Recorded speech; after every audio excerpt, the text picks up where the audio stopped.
Article 243 के शिक 4 के तहत the president shall on advice the prime minister appoint the chief of the army staff, the chairman joint chief of staff committee और जितने भी ओहदे हैं। तो ये समरी अगर सदर के पास आएगी, सदर मुमलिकत आरिफ अलवी के पास जाएगी, तो क्या उनके पास इख्तियार है कि वो इस समरी पर कोई एतराज कर सकते हैं, या उनके पास इख्तियार है कि वो इस समरी को रिजेक्ट कर सकते हैं? कानून क्या कहता है इस सवाल? देखिए, इस पे तो आर्टिकल जो आपने कोट किया बिल्कुल आप एग्जैक्टली उस आर्टिकल पे अगर आप चले जाएं तो वर्ड्स बड़ा क्लियर कट इस पे आप प्रेसिडेंट को इख्तियार देते हैं। लेकिन ये देखें कि ये समरी तो सिर्फ और सिर्फ इस बात पे, क्योंकि अगर आप इस कॉन्टेक्स्ट में देखें तो इस वक्त प्राइम मिनिस्टर और सदर दो मुख्तलिफ पार्टियों से ताल्लुक रखते हैं और इस वजह से ये तकर्री, क्योंकि एक बड़ी अहम तकर्री है और इसके ऊपर जो दोनों पार्टीज के अपने अपने मौक़िफ़ हैं वो बेसिकली इस वजह से ये क्वेश्चन मार्क की सिचुएशन लग रही है और हर बंदा बड़ा कंफ्यूज है इस वक्त कि ये क्या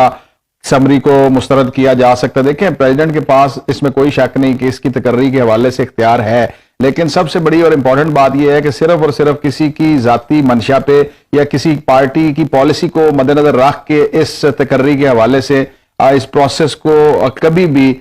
किसी पार्टी की पॉलिटिक्स के साथ इसको इंटरलिंक नहीं किया जा सकता। तो मैं समझता हूं कि जो समरी का फॉर्मेट होना है वो एक प्रोसेस हमारा कॉन्स्टिट्यूशन में प्रोवाइडेड है और बिल्कुल इसमें किसी किस्म का कोई एम्बिगुअस मामला नहीं है। वर्ड्स बड़े क्लियर है इस आर्टिकल के और बिल्कुल इसमें आप पूरे तरीके से प्रोसेस कानून में तो है ना कि सदर इस पर जो है वो एतराज भी कर सकते हैं, इसको रिजेक्ट भी कर सकते हैं, कानून में तो ये है ना। देखिए, कानून के अंदर बिल्कुल ये प्रोवाइडेड है, लेकिन हमें ये देखना पड़ेगा कि वो एतराज किस सीक्वेंसेस के अंदर किए जा सकते हैं। या जो पहले, मैं एक छोटी सी गुजारिश करता हूं कि जो पहले, क्या ये सीट पे पहली दफा तकर्री होने जा रही है? Answer is no. इससे पहले तकर्री अभी खान साहब जो एतराज उठा रहे हैं वो ये कह रहे हैं कि जी मेरिट पर तकर्री हो तो हमें इस पर कोई एतराज नहीं है, और दूसरा वो ये कह रहे हैं कि ये सवाबदीद है वजीर आजम की, ये लंदन में बैठ के ये मुशावरत की जा रही है, तकर्रियां की जा रही हैं, तो वो इस पर एतराज उठा रहे हैं। अगर यही एतराज जो है वो आ जाता है मेरिट के हवाले से, मैं गुजारिश करता हूं कि मेरिट पे किसी भी तकर्री का होना मैं समझता हूं कि सबसे अहम बात है। और अगर इमरान खान साहब को ये इस बात पे एतराज है कि मियां मोहम्मद नवाज शरीफ इंग्लैंड में बैठ के ये तकर्री करने जा रहे हैं या रिकमेंडेशंस कर रहे हैं,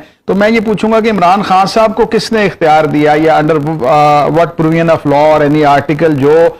किसी भी पार्टी के हेड को ये इख्तियार देता हो कि वो एक स्मूथ प्रोसेस जो होने जा रहा है उसको वो अंडर क्वेश्चन ले आए इस बात पे कि जी फलां शख्स जो है वो मेरिट पे तकर्री नहीं करेगा या वो रिकमेंड करेगा मेरिट के अगेंस्ट। तो मैं समझता हूं कि इस प्रोसेस को कभी भी पोलिटिसाइज नहीं होना चाहिए था, क्योंकि ये तकर्री एक अहम इदारे के हेड की तकर्री है और वो डायरेक्टली जो इस वक्त हमारे मुल्क के मसाइल हैं या जिन मसाइल को हम फेस कर रहे हैं सिक्योरिटी के हवाले से, हमारी सॉवरेनिटी के हवाले से, तो मैं समझता हूं कि इस प्रोसेस को कभी भी इस तरीके से नहीं होना चाहिए जो इस वक्त पार्टी इसको पोलिटिसाइज करती जा रही हैं। और अभी आपको पता ही है कि ट्विटर पे और बाकी सोशल मीडिया पे हर आदमी एक अपना लॉजिक लिए हुए है। तो मैं समझता हूं कि हमें बहिस्ते कौम इसमें थोड़ा सा कोई फोर कॉर्नर्स के अंदर रह के बात करनी चाहिए और एक प्रोसेस जो है उसको कंप्लीट होना सही हो गया।